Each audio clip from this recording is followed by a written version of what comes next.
everyone seen Phineas and Ferb? Yeah, so they've seen the outfits. You've seen it, yeah. Well, for this class, we're going to be drawing my favorite character from Phineas and Ferb, which is a really cool platypus. What's his name? Perry. Yeah, we're going to be drawing Perry the Platypus, also known as Agent P for this class. But before we draw, we're going to go over a few things. Over here at the top of the stairs, you'll see my friend Manny. Everyone say hi, Manny. Hi, Manny. Manny's another one of our amazing artists here, as well as our TA for this class. And right now he's up at the top of the stairs to show you your one and only exit. If you do need to leave for any reason, you're going to go back up, give the third door a big push. It'll send you right back outside into the courtyard. But me and Manny are going to be here throughout the entire class. So if your pencil breaks, rolls under the seat, anything like that, just raise your hand up nice and high. One of us will be there to assist you. Now, is this anyone's first visit here? Never been before? Lots of you. Cool. Welcome in and welcome back to our alumni. If this is your first visit, you're going to notice that we're missing something on our pencils. What are we missing? Eraser. An eraser. Yeah, we don't use erasers here because we draw any rough sketch style. Now, what that means is we're going to be drawing very light on our page. We're going to start off with basic shapes, and then we're going to build on top of that so we can take it just one step at a time. Now, with all that in mind, is everyone ready to draw? Yes. Started. Now on our page here, we're going to start off with a rectangle. This style that they use in the show is very geometric, it's very boxy. You're going to notice that almost every character has a basic shape for their head. And for Perry, it's going to be a rectangle. We're going to start about a third of the way from the top, and I'm going to add a flat line. And we're going to bring down two very tall vertical lines. So you want this rectangle to take up the bottom 2/3 of the page. And you can make this pretty tall. I would say it kind of looks like a sideways credit card or like a brick, something like that. I'm leaving it open-ended on the bottom because we're not drawing him full body. You definitely can. I mean, essentially his whole body's a rectangle. From the top of his head to like the top of his legs, it's all just one rectangle. He has no neck, and that's okay. Yeah, right. It just merges. Now we're going to divide this in half by placing a vertical line going right down the middle. And we're going to place a horizontal line going about a third from the top of this shape. Now these lines are what we call construction lines. They're going to help us find all of our shapes from here so we can find his face. And the first thing that we're going to build up are actually going to be his eyes. Now his eyes are going to sit underneath the horizontal line, and I'm going to add an oval that's going to go from close to the center all the way outside of the rectangle. Now this doesn't touch the center line, but you want it to leave the rectangle. His eyes are so big that they literally bulge out of his head. They cannot be contained. And that's what we're going for here. Some really big eggs, big ovals here. And it gives him a more innocent look, which definitely helps when you have an alter ego, right? When you have a secret identity. Because not only is he a fun platypus pet, but he also is Agent P. So he does have this other side of him where he's trying to take down Dr. Doofenshmirtz, right? It's like his Superman identity, right? Now we're gonna go to the top of this and we're gonna start to build up some expression. Now we do that through eyebrows. If you want to make this look like the Perry that we see with Phineas and Ferb, where he's just a pet, you're going to leave the eyebrows out because it makes him look a little more neutral, more like he's just kind of here very innocent. But since we're drawing Agent P, we're going to bring down these eyebrows starting with C curves. And then we're going to add a hue once you get inside of the eyes. The last step we need for the eyebrows is to add a rainbow that merges back up to the top. So this should look kind of like a question mark, like sideways question mark, or like a fish hook, like Maui's hook is a good shape there. And this really shows us some anger or aggression to his design, like he's really trying to save the tri-state area, right? And he does that with a little bit of aggression. This eyebrow shape is actually the first part of our drawing that's not going to change. So once you like it, you're going to start to trace over these lines, pushing down with your pencil, and this is what we refer to as locking in. Because as I darken in these lines, you're going to notice that all the light lines really start to fade into the background, which is our goal. All of the light lines can disappear as the dark lines stand out. We're even going to go around the ovals that we made there, and we're going to darken those in, anything that's not covered up by those eyebrows. Now this series here, Phineas and Ferb, really great series. It's actually the most successful Disney animated series that's ever been made, which is, not hard to believe if you were a fan of this show, because this one, this man this fandom is strong. Everyone really loves this show. It's very entertaining, it's super funny, it's got very catchy music, so it's not surprising to hear that it lasted for a very long time. In fact, this is the longest running Disney animated series. The closest to this was actually Kim Possible, but Kim Possible ran a little bit less than Phineas and Ferb.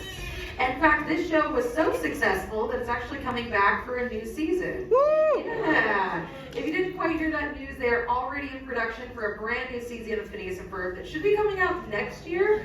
And if you follow Dan Poppemeier online, he talks about it a lot. He's very, he loves this series. It's definitely his whole heart and soul. So he talks about it a ton. In fact, the very first episode of that series is already animated. So there is, on his computer, is a full new episode of this show that we just haven't seen yet, which is very exciting. Now, inside of these eyes, bless you again. Hopefully you're not allergic to platypi. That'd be unfortunate. I don't think you'd run into that issue very much, though. They're not around very often. But we're going to start to build up his pupils, which are going to be circles that we sit right underneath his eyebrows. Now, this is going back to Agent P, because by placing these underneath the eyebrows, it gives him that aggressive look, but also it makes it look like he's looking at us. However, when he's a pet and when he's trying to look very innocent, instead he kind of lets his eyes drift off to the sides, and it gives him kind of a hey look, right? Where he just looks a little less intelligent, I guess. And it's supposed to make him look very innocent, very unassuming. So we can see that throughout the series as well. But we're sticking with the aggression. So I'm going to add this big circle here, and I'm going to shade this in nice and dark. In fact, when they were making this series, they very specifically wanted to use a platypus because they wanted to choose an animal that most people had never seen before. Especially when this series first came out, I feel like everyone knew what a platypus was, but they hadn't necessarily seen one in person. Therefore, they wouldn't know much about the animal. By choosing a very unknown animal or a more rare one, it allowed them to have a lot of fun with the characters, so they could make changes and no one really noticed. In fact, if they were to choose a dog for this animal, most people have a dog at home, right? So if this dog was doing something a little weird, you're going to notice a lot faster than a platypus. It made it very believable because most people, again, had never seen one. In fact, now it's a little bit more common to find them at zoos, but has anyone actually seen a platypus in real life? 3 of you, yeah, not many. And the only reason I've ever seen one is because they recently added them to the San Diego Zoo, and that's the only reason. Before that, I was just going off of pictures off of online, right, or this show, which, again, it's not 100% accurate. Now, we're going to go below these eyes, and we're going to build up his mouth. Starting first with this tiny little rainbow, it's going to look, again, like he's kind of hey, or it's going to look like he's got a tiny little grouchy mouth. Then we're going to go below this, and we're going to add a flattened rainbow going all the way outside of the rectangle. And we're going to copy and paste that exact same shape right below it. So another flattened rainbow. This one's just going to go a little bit further out. So that when we combine these, we can have a crooked rainbow. And it makes his mouth look kind of like a coat hanger kind of shape there. Which you can start to darken in the silhouette of this shape, just going all the way around. Now, one thing that they did decide to change for this character was the color of a platypus, because most of the time they're brown, right? However, for this series, they felt like they wanted something more unique, more colorful, so they decided to choose a teal. And the reason that they chose this color is because scientists had discovered that if you put a platypus under a UV light, they actually look kind of teal. And I think it's so funny because they were we need to give them a different color. What happens if you throw it under a UV light? So, and then they were that's the color we're going to stick with. So that did come out of fact, at least a little bit, but it's a little bit more unique, so it doesn't look like if you see one in the wild. So they got it from somewhere. We're then going to go below the mouth here, and we're going to add a lower lip, which is actually just a U. Just placing this right underneath, and his mouth is already complete. At this point, we're going to move up, and the next feature that we're going to add is what makes him into Perry the Platypus, not just any old platypus. What is that? Fedora. The fedora, his hat. My favorite ongoing joke throughout this entire series is that Doofenshmirtz does not recognize this character without his hat. He just doesn't. He's oh, a platypus is in the room. That's not weird. He's a platypus. And then he puts on the hat. He's Perry the Platypus. It changes everything. And he is surprised every single time, without a doubt. And I love it. So we're going to change him to Perry by going on top of his head, and we're going to add a big flattened rainbow, kind of like what we just did for the mouth, but we're going to make this a lot wider than the mouth. We're then going to go on top of the eyebrow, And we're gonna add a big U that goes to a point with that line on the end. So it should look like he's got like a frisbee sitting on top of his head. Now, if you're looking at this and you're like, oh no, my hat looks crooked, that's okay. Just feel free to adjust it. That's why we keep things light. I even like to measure it out with my hands. So I'll go to the center, however big that is, should be the same on the other side. And if it's a little lopsided, that's okay. He's fighting crime, so he's definitely, his hat's gonna move around. We're then gonna go to the top of his head, and continuing from the rectangle, I'm just gonna add what looks like a little house. It's 2 straight lines and 2 diagonals. And you can start to go around and darken in that fedora as well. Now, one of my favorite characters throughout this series, I already mentioned, but is Perry the Platypus' arch nemesis, and who is that? Doofenshmirtz. Dr. Doofenshmirtz, yeah, exactly. And when they were creating this character, they not only wanted to like have some fun with the design and everything, but they were trying to figure out exactly how to like bring it to life, and really, they add tiny little details to really make the character seem authentic. And one thing I loved was the research into the name. Now, what they wanted, what they were looking for with this character, was a name that was 13 letters long. Very specifically 13, because that's known as an unlucky number. So originally, his name was not going to be Dr. Doofenshmirtz, but they decided to do that because they thought that it was very catchy, and it was like Doof just kind of fit his like energy and everything like that.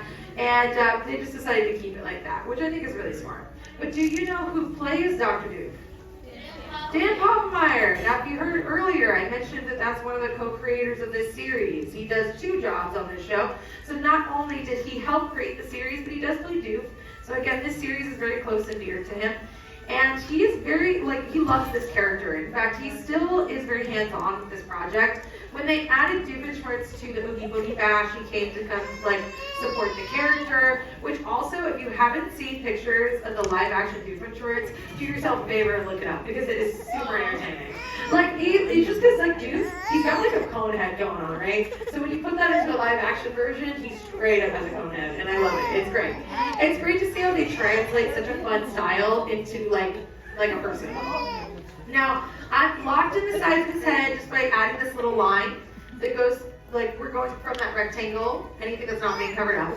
And the last thing is to add the band in his hat, which is going to be a little rainbow.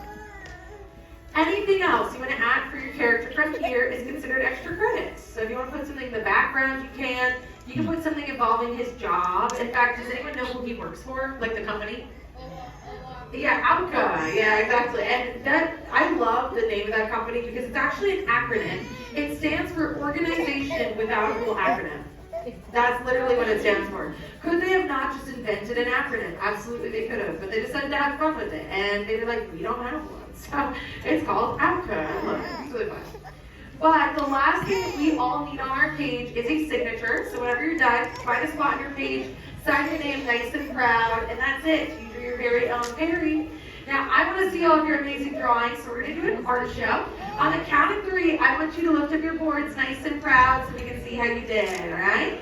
1, 2, 3. Agent P! Yes, it's amazing! Great job with the eyes. The aggression's really pulling through. I love it. Great job with the hats back there. We're loving the wheel elbow around. It was so good. It's amazing. It was so good. It was just like it. Everyone did so good with the hats. I'm loving the detail. Great job with your line work. Full of the whole page. Well, give yourselves a big round of applause. That'll be amazing. Good job. Now, you have officially passed the Animation Academy, which means you're welcome to come back whenever you like. Unfortunately, this was our last class of the day, but hopefully we get to see you again soon. Right now, this class is dismissed. Bye, everybody. Thank you. Round of applause for Mia, everybody. Thank you, Mia, for showing us how to draw an Agent P. All right, well, that's going to do for our class. Make sure you grab a hold of all of your belongings before you leave. And remember, your exit doors are the same doors you entered in, and they're opened up already. So you'll be walking through open doors. Thank you so much for